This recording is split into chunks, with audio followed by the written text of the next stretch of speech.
نبی اکرم صلی اللہ تعالی علیہ وسلم ارشاد فرماتے ہیں کہ بچے کے نام سے عقیقہ کرو، کیونکہ عقیقہ کرنے سے فائدہ یہ ہوتا ہے، جانور ذبح کرنے سے فائدہ یہ ہوتا ہے، پروردگار عالم اس بچے کے سر سے مصیبتوں کو، اذیتوں کو دور عطا فرما دیتا ہے۔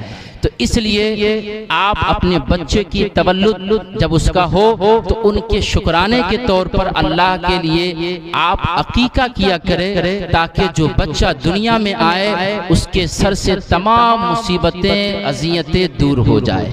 آج میں اس حوالے سے آپ کے سامنے کچھ پیش کرنے کا، کچھ آپ کو بتانے کی کوشش کروں گا۔ یقین ہے آپ حضرات اس پر عمل کرنے کی کوشش کریں گے۔ عقیقہ جب لڑکا پیدا ہو تو 2 بکرے کی قربانی کرنی چاہیے، اور لڑکی پیدا ہو تو 1 بکرے کی قربانی کرنی چاہیے۔ لیکن اگر جو استطاعت نہ رکھتا ہو، طاقت نہ رکھتا ہو، تو وہ اگر 1 بکری کی بھی قربانی کر دے، کھسی کی بھی قربانی کر دے، تو اس کے نام سے وہ عقیقہ ہو جاتا ہے۔ ہمارا یہ المیہ رہا ہے، ہم لوگ اس ایک سنت کو ادا کرتے ہیں، اس ایک عقیقے کو ادا کرتے ہیں، لیکن اس ایک عقیقے کو ادا کرنے میں ہم کئی ساری ایسی غلطیاں کر دیتے ہیں جن کی وجہ سے ہم سارے لوگ گناہوں کے شکار ہو جاتے ہیں۔ بہت ساری جگہوں پر دیکھا گیا عقیقے کی محفل ہے، محفل کے بعد ایک الگ ہی جو ہے محفل سجاتے ہیں، ایک الگ ہی ڈانس گانے کی محفل لگاتے ہیں، ایک الگ ہی ناچ گانے کی محفل لگاتے ہیں۔ ایک سنت کو ادا کرتے ہوئے، ایک مستحب چیز کو ادا کرنے میں اتنے سارے حرام کام کو کرتے ہیں جس کی وجہ سے اس کو ثواب نہیں ملتا، بلکہ اس حرام کام کرنے کی وجہ سے وہ شخص، وہ انسان، وہ دوزخ کا شکار ہوتا ہے، گناہوں کا شکار ہو جاتا ہے۔ اس لیے جب بھی عقیقہ کرے اسلام کے مطابق کرے، اسلام کے قوانین کے مطابق کرے، تاکہ جب وہ عقیقہ اسلام کے مطابق ہوگا تو آپ کو بھی اس کا ثواب ملے گا، دنیا میں بھی اس کا فائدہ ہوگا، آخرت میں بھی آپ کو اس سے فائدہ ملے گا۔ تو اس لیے عقیقہ کرے تو عقیقہ میں اس چیز کا خیال رکھنا بہت ضروری ہے۔ ہم دیکھتے ہیں، تم لوگ جو ہے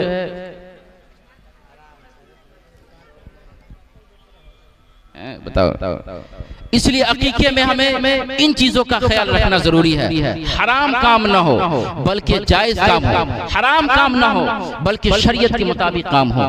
آپ کو ایک اور غلطی آپ کے سامنے میں رکھ دوں، عقیقہ لوگ بچے کے کرواتے ہیں اور اس کے بعد ایک نام رکھا جاتا ہے۔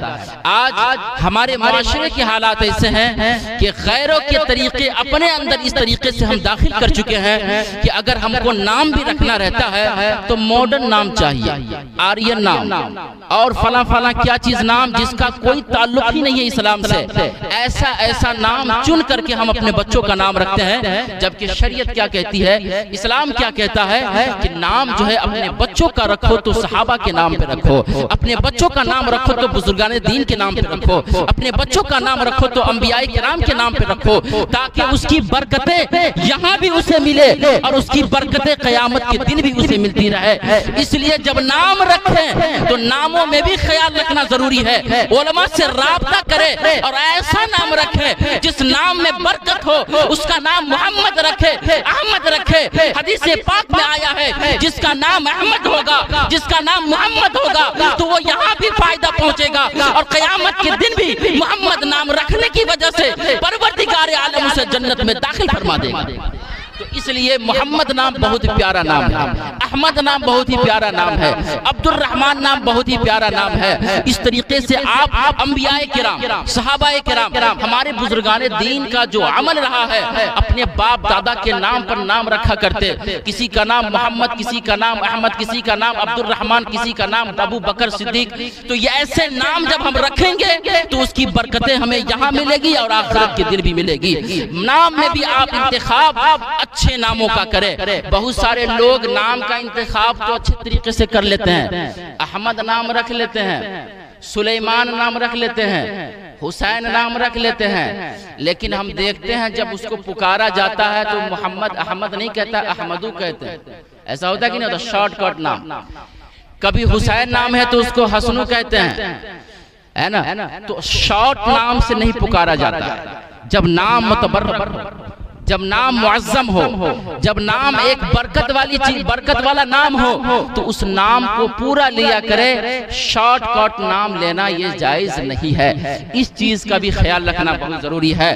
محمد نام جس کا نام رہتا ہے، ہم اس کو اس طریقے سے بے حرمتی کے ساتھ شارٹ کٹ نام لیتے ہیں، یہ آپ کا لینا صحیح نہیں ہے۔ آئیے میں آپ کو بتاؤں، محمد نام کی برکت اتنی ہے کہ بزرگان دین اس نام کو بھی بڑے ہی ادب و احترام کے ساتھ لیا کرتے، بلکہ عالم یہ تھا کہ اگر وضو نہیں ہے، بے وضو ہے، ناپاک ہے، تو زبان پہ محمد نام ادب کی وجہ سے نہیں لاتے تھے کہ محمد ایک بہت ہی پیارا نام ہے، میں بے وضو ہوں اور محمد نام لے لوں، یہ گوارا نہیں ہے۔ تو یہ نام کی جو ہے تعظیم ہے۔ یہ آپ دیکھیں محمود غزنوی جس کا ایک غلام ایاز رہتا ہے، چنانچہ اس کے پاس ایک بیٹا، ایاز کا بیٹا جس کا نام محمد ہوتا ہے، ہر وقت جب محمود غزنوی بلاتے، کوئی کام لینا چاہتے تو ایاز کے بیٹے محمد کا نام لے کر پکارتے۔ لیکن ایک دن ایسا ہوا جب حاجت ہوئی غسل کی، اور غسل کی جب حاجت ہوئی، ایک نوکر کو بلایا اور بلانے کے بعد کہا پانی لے کر آؤ تاکہ میں اس سے غسل کروں، اور ایاز کے بیٹے کو بلا کر لاؤ۔ اب یہاں پر غور کیجئے گا، نام نہیں لیا، ایاز کے بیٹے کا نام محمد تھا لیکن محمد نام نہیں لیا، بلکہ یہ کہا کہ ایاز کے بیٹے کو بلا کر لاؤ۔ چنانچہ جب یہ خبر ایاز کے پاس پہنچی، وہ گھبرانے لگے کہ ہو سکتا ہے کوئی غلطی ہو گئی ہو، باپ کا نام لے کر کے بیٹے کو بلایا جا رہا ہے۔ ایاز نے کہا لگتا ہے بادشاہ مجھ سے ناراض ہے یا میرے بیٹے سے ناراض ہے کہ نام لے کے نہیں پکارے اور باپ کا نام لے کر پکارا کہ ایاز کے بیٹے کو بلا کر لاؤ۔ چنانچہ ایاز محمود غزنوی کی بارگاہ میں آتے ہیں، ادب کے ساتھ کہتے ہیں کہ حضور لگتا ہے کہ آپ میرے بیٹے سے ناراض ہے، آج آپ نے ان کا نام لے کر نہیں پکارا بلکہ میرا نام لے کر کے میرے بیٹے کو پکارا، آخر کیا بات ہے، آپ ناراض کیوں ہے؟ محمود غزنوی کہتے ہیں کہ معاملہ یہ نہیں ہے جو تم سمجھ رہے ہو، ایاز کا نام لے کر، تمہارا نام لے کر تمہارے بیٹے کو میں نے پکارا اور محمد نام نہ لیا، اس کے پیچھے جو ایک وجہ ہے، وجہ یہ ہے کہ میں جس وقت تمہارے بیٹے کو پکار رہا تھا اس وقت میں ناپاک تھا، غسل کی حاجت تھی، مجھے یہ گوارا نہ ہوا کہ میں تمہارے بیٹے کا نام محمد ہے اور ناپاکی کی حالت میں محمد نام لے کر کے تمہارے بیٹے کو پکارتا، اس لیے میں نے تمہارے بیٹے کا نام نہ لیا بلکہ تمہارا نام لے کر کے تمہارے بیٹے کو پکارا ہے۔ یہ تعظیم ہے کہ محمد نام ہے، بزرگوں نے گوارا نہ کیا کہ محمد نام کو ہم بے وضو کی حالت میں لے کر پکارے، ناپاکی کی حالت میں لے کر پکارے۔ تو جب نام کی اتنی برکت ہے، نام کی اتنی تعظیم ہے کہ بے وضو ہو کر کے نام نہیں لیا جا رہا ہے، تو آج ہم نام کو بگاڑ کر محمد سے محمدو کہتے، احمد سے احمدو کہتے، حسین سے حسنو کہتے، یہ ہمارے لیے کہاں گوارا ہو سکتا ہے؟ اس لیے نام جب لیا جائے تو نام تعظیم کے ساتھ لے، اور نام ایسا رکھے جس نام میں تعظیم بھی ہو، جس نام میں برکتیں بھی ہو۔ تو اس لیے نام کا بھی انتخاب اچھے طریقے سے کرے۔ آج ہمارا ماحول دیکھ لیجئے، غیروں کے طریقے پر اس طریقے چل پڑے ہیں کہ آج جن لڑکوں کو، نوجوانوں کو نبی اکرم صلی اللہ تعالی علیہ وسلم کی سیرت اپنانی چاہیے، آج وہ فلم اور ایکٹروں کے جو کردار کرنے والے اداکار ہیں ان کی سیرت کو اپنا رہے ہیں۔ آج اگر پوچھ لے کہ یہ جو ہے ہاتھوں میں آپ نے جو ہے یہ کنگن پہنا ہوا ہے، کیوں پہنا ہے؟ فلاں ہیرو کا اسٹائل تھا، ہم بھی پہن رہے ہیں، یہ ماڈرن زمانہ چل رہا ہے، لیکن انہیں پتہ نہیں ہے یہی چیز اس کے دنیا کی بھی زندگی کو خراب کر رہی ہے، آخرت کی بھی زندگی کو خراب کر رہی ہے۔ ہمارے اسلام میں کیا نہیں ہے؟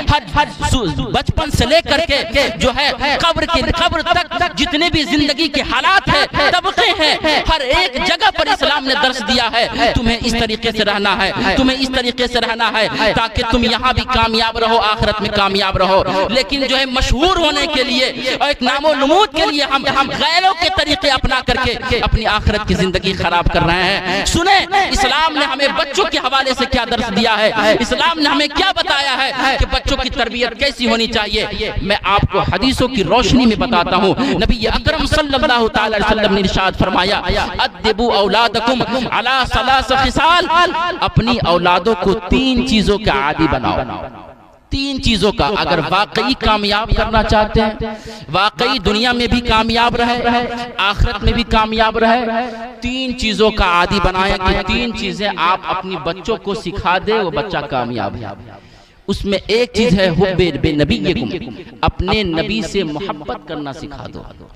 آج یہ بہت بڑا یہ ہمارے معاشرے کے اندر یہ بگاڑ پیدا ہو گئی ہے۔ ہمارے بچوں کے دلوں میں اداکاروں کی محبت ہے، ہمارے بچوں کے دلوں میں غیروں کی محبت ہے، نبی کی محبت نہیں ہے۔ یہی وجہ ہے کہیں پر پکڑ کر مارا جا رہا ہے، کہیں پر پکڑ کر کے اس کو پیٹا جا رہا ہے، اور ڈر کی وجہ سے ہمارے نوجوان بچے اس مذہب بد مذہب کا کلمہ پڑھنے پر بھی آمادہ ہو جاتے ہیں۔ اپنے بچوں کے دلوں میں اگر آپ عشق رسول بٹھائیں گے، صحابہ کی محبت جس طریقے سے نبی سے تھی، وہ محبت اگر آپ اپنے بچوں کے دلوں میں بٹھائیں گے تو آج بھی اگر کوئی بد مذہب اس بچے کے گردن پر چھری رکھ کر کہے میرے مذہب کا کلمہ پڑھ، تو وہ بچہ بول اٹھے گا، جان مانگو تو جان دیں گے، مال مانگو تو مال دیں گے، مگر یہ ہم سے ہو نہ سکے گا نبی کا جاہو جلال دیں گے۔ تو یہ سیرت، اللہ اکبر، یا رسول اللہ زندہ باد، زندہ باد، اللہ اکبر، یا رسول۔ بچوں کے دلوں میں عشق مصطفیٰ ڈالے۔ آپ دیکھیے سب سے پہلے انگریزوں نے کیا حربہ اپنایا، آپ کو ہسٹری معلوم ہونی چاہیے۔ سب سے پہلے مسلمانوں کے دلوں سے عشق مصطفیٰ کو نکالنے کی کوشش کی۔ وہ جانتا تھا کہ اگر ہم اس کو نکال دیں گے تو اس کے بعد مسلمان کو شکست دینا بہت آسان ہو جائے گا۔ اس لیے سب سے پہلے ان لوگوں کی کوشش یہ تھی کہ بچوں کے دلوں سے، نوجوانوں کے دلوں سے، بوڑھوں کے دلوں سے عشق مصطفیٰ کو نکال دیا جائے، تاکہ وہ جو ہے اس کو شکست دینا آسان ہو جائے۔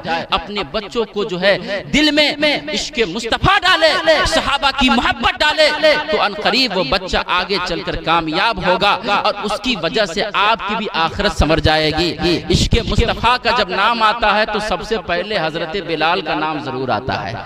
آپ کو معلوم ہونی چاہیے حضرت بلال کون تھے۔ عشق مصطفیٰ جب آپ کے دل میں بیٹھ گئی تو کافروں کے جھرمٹ میں آپ غلامی کرتے تھے، چنانچہ اتنا مارا جاتا تھا، اتنا پیٹا جاتا تھا کہ بول کہ ہم محمد کو نہیں مانیں گے، لیکن جملہ ایک ہی نکلتا، جسم سے جان نکال دو نکل جائے گی لیکن محمد کا نام نہیں نکلے گا۔ یہ عشق مصطفیٰ یہ حضرت بلال کے دل میں تھی۔ جب سے ایک نظر پڑی بلال کی دنیا بدل گئی، اور وہ عاشق مصطفیٰ ہو گئے کہ ہزاروں کفاروں نے کوشش کی کہ اے بلال میں تجھے آدھی سلطنت دے دوں گا، میں تجھے بہت مال و دولت سے نواز دوں گا، میں تمہیں اپنی بیٹی دے دوں گا، تو محمد کا کلمہ چھوڑ دے۔ لیکن بلال کہتے رہے نہیں، محمد کا کلمہ چھوٹ نہیں سکتا ہے، چاہے تم میرے جسم سے جان نکال دو، روح نکل جائے گی، محمد کا نام نہیں نکلے گا۔ چنانچہ آپ دیکھیں آقا نے ستانا بہت ستانے کی کوشش کی۔ ایک مرتبہ تو ایسا معاملہ آ گیا کہ حضرت بلال سسکی لے کر رو رہے تھے، آٹے کی چکی چلا رہے تھے اور سسکی لے کر کے رو رہے تھے۔ میرے نبی پاک صلی اللہ تعالی علیہ وآلہ وسلم کا گزر وہاں سے ہو گیا۔ اب میرے نبی کا گزر ہوا، سسکیوں کی آواز آئی، فوراً دروازے کے پاس گئے، دروازہ کھٹکھٹایا، آواز آئی کون ہے؟ تو کہا کہ آپ دروازہ کھولیے۔ جب اندر گئے اس وقت حضرت بلال جانتے نہیں تھے کہ یہ نبی ہے۔ چنانچہ میرے نبی پاک صلی اللہ تعالی علیہ وسلم آئے، بلال کے پاس بیٹھے اور ان سے پوچھے کہ کیا معاملہ ہوا، کیوں رو رہے ہو؟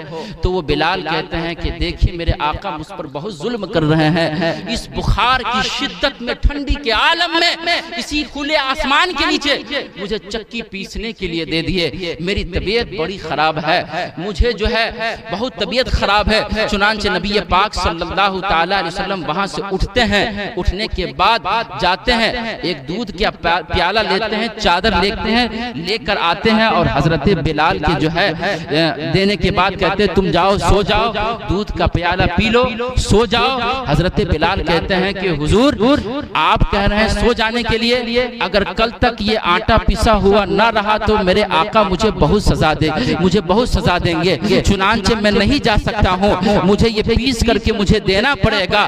نبی اکرم اکرم صلی اللہ تعالی علیہ وسلم فرماتے ہیں کوئی بات نہیں ہے، تم جاؤ آرام سے سو، آج پوری رات جو چکی جو ہے یہ محمد پیسے گا۔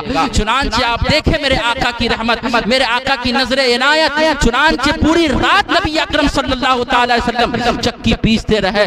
دوسرے دن بھی ایسا ہی معاملہ ہوا، چنانچہ نبی پاک صلی اللہ تعالی علیہ وسلم آئے، وہ سو گئے اور نبی پاک صلی اللہ تعالی علیہ وسلم چکی پیستے رہے۔ کئی دنوں تک یہ معاملہ چلتا رہا۔ جب ایک دن ایسا آیا، نبی پاک صلی اللہ تعالی علیہ وسلم جب چکی پیس کر جانے لگے، حضرت بلال کہنے لگے کہ اے شخص ذرا یہ تو بتا تو کون شخص ہے، میں تو تجھے نہیں جانتا، تم آ کر کے میری مدد کی، میری عیادت کی، میرے لیے دودھ لائے اور میرے بستر میرے رہنے کا انتظام کیا، میری اتنی مدد کی، ذرا اپنا نام تو بتاتے جا۔ چنانچہ وہ نبی پاک صلی اللہ تعالی وسلم فرماتے ہیں کہ میں کوئی اور نہیں ہوں بلکہ میں ہی محمد ہوں۔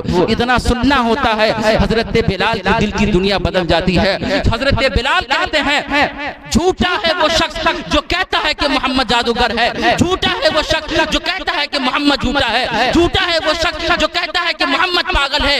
ارے جو بغیر نام پوچھے ہوئے، بغیر شخصیت پوچھے ہوئے کسی کی اتنی مدد کر دے، وہ محمد جھوٹا نہیں ہو سکتا ہے، وہ محمد کبھی مجنوں نہیں ہو سکتا ہے، وہ محمد کبھی جادوگر نہیں ہو سکتا ہے۔ اس لیے اے میرے آقا اپنے دین کا کلمہ پڑھا دیجئے، مجھے مسلمان کر دیجئے۔ آپ ذرا بتائیں کیا اسلام جو ہے تلواروں کے زور پر پھیلا ہے؟ ہرگز نہیں۔ حضرت بلال تلواروں کے زور پر ایمان نہیں آئے، بلکہ میرے نبی کی ادا ایسی تھی جس کو دیکھ کر کے حضرت بلال ایمان لے آئے۔ اس لیے تو کسی شاعر نے کیا ہی خوب کہا ہے، زلف دیکھی ہے کہ نظروں نے گھٹا دیکھی ہے، زلف دیکھی ہے کہ نظروں نے گھٹا دیکھی ہے، لٹ گیا جس نے محمد کی ادا دیکھی ہے۔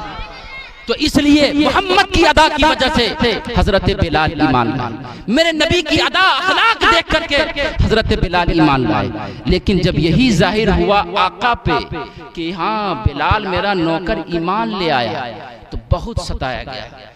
روایتوں میں آیا ہے گرم گرم ریتیلی زمین پر اس پر پتھر ڈالا جاتا، غلاموں کو کہا جاتا اس کو سزائے دو، اس کے اوپر چڑھ جاؤ اور اس سے بلواؤ کہ ہاں محمد کو تو کلمہ پڑھنا چھوڑ دے۔ لیکن وہی جواب آتا کچھ بھی ہو سکتا ہے، ہر چیز تو چھوڑ سکتے ہیں، محمد کا نام نہیں چھوڑ سکتے۔ بہت سزائیں دی گئی۔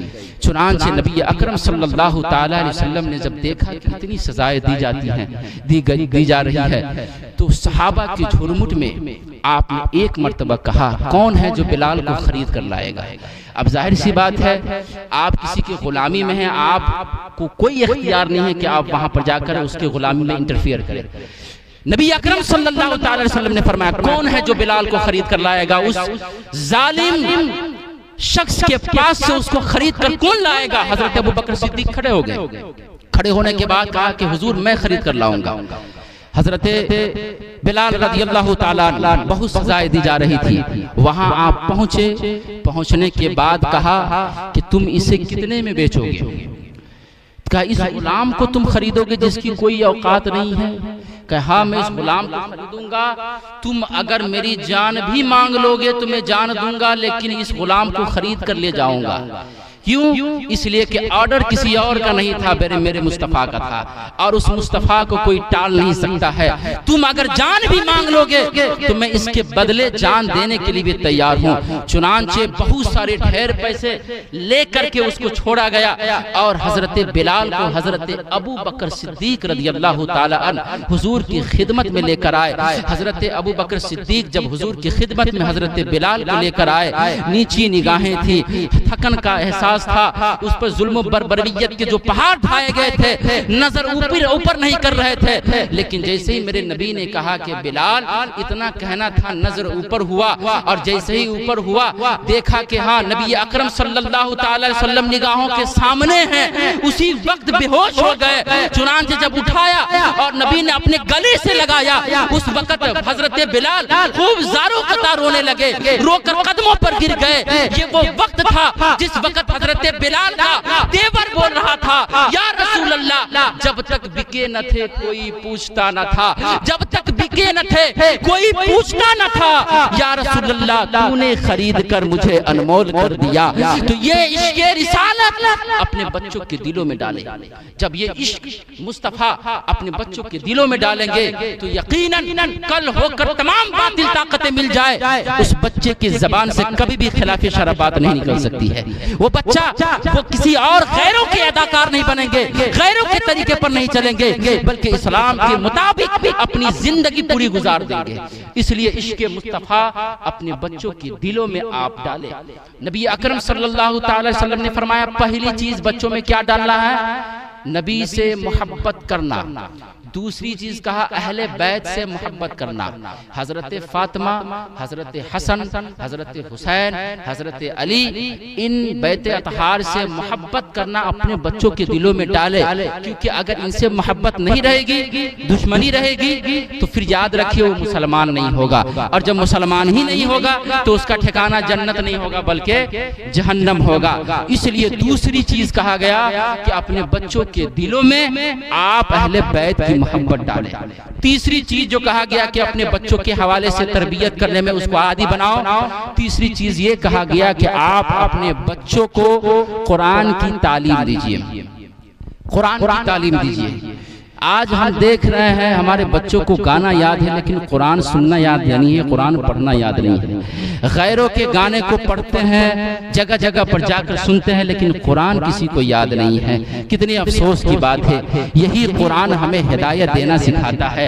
اگر اسی قرآن کو پڑھا جائے، بچے کے دلوں میں نقش کیا جائے، تب نہ وہ جانیں گے کہ ہاں والدین کا مقام کیا ہے۔ فَلَا تَقُلْ لَهُمَا أُفٍّ وَلَا تَنْهَرْهُمَا، اپنے ماں باپ کو اف بھی نہ کہو اور جھڑکو بھی نہیں۔ یہ کہاں لکھا گیا ہے؟ قرآن میں لکھا گیا ہے۔ تو اپنے بچوں کو جب قرآن کی تعلیم نہیں دیں گے، وہ کہاں اسلام کا طریقہ سیکھے گا؟ وہ کہاں اسلام کے مطابق اپنی زندگی گزارے گا؟ آپ کی بھی زندگی صحیح طریقے سے نہیں گزر پائے گی۔ جب آپ اپنے بچوں کی تربیت اچھی طریقے سے کریں گے تو بڑھاپے کے عالم میں وہی بچہ آپ کا خیال کرے گا۔ اور جب آپ ابھی سے ہی اپنے بچوں کی عادت بگاڑ دیں گے، اس کے خوشی کے لیے حرام کام کرنے پر بھی آمادہ ہو جائیں گے، تو کل وہی عادت سیکھ کر کے آپ کی جو زندگی جہنم بن جائے گی۔ اگر آپ اپنی زندگی سدھارنا چاہتے ہیں تو آپ کو ضروری ہے کہ اپنے بچوں کی اچھی تربیت کریں۔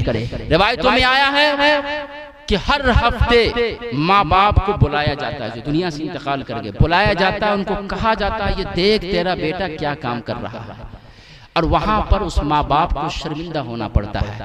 ہر ہفتے بلایا جاتا ہے۔ اب آپ بتائیے اگر آپ اچھی تربیت کر کے دنیا سے نہیں جائے تو آپ کو اس عالم میں بھی آپ کی شرمندگی کا سامنا کرنا پڑے گا، آپ کو شرمندگی محسوس کرنی پڑے گی۔ اس لیے ہم چاہتے ہیں کہ اپنی دنیا و آخرت کی زندگی کو سنوارے، تو ایک تو ہم اپنے عمل کو سدھارے، دوسرے اپنے بچوں کی تربیت اچھی طریقے سے کریں۔ یہ دونوں چیز کریں گے، یہاں بھی آپ کامیاب رہیں گے، آخرت میں بھی آپ کامیاب رہیں گے۔ اللہ رب العزت کی بارگاہ میں دعا ہے مولا تعالی ہم سبوں کو ان باتوں پر عمل کرنے کی توفیق عطا فرمائے۔ پڑھیے استغفر اللہ ربی من کل ذنب و اتوب الیہ وما علینا الا البلاغ۔ السلام علیکم ورحمۃ اللہ۔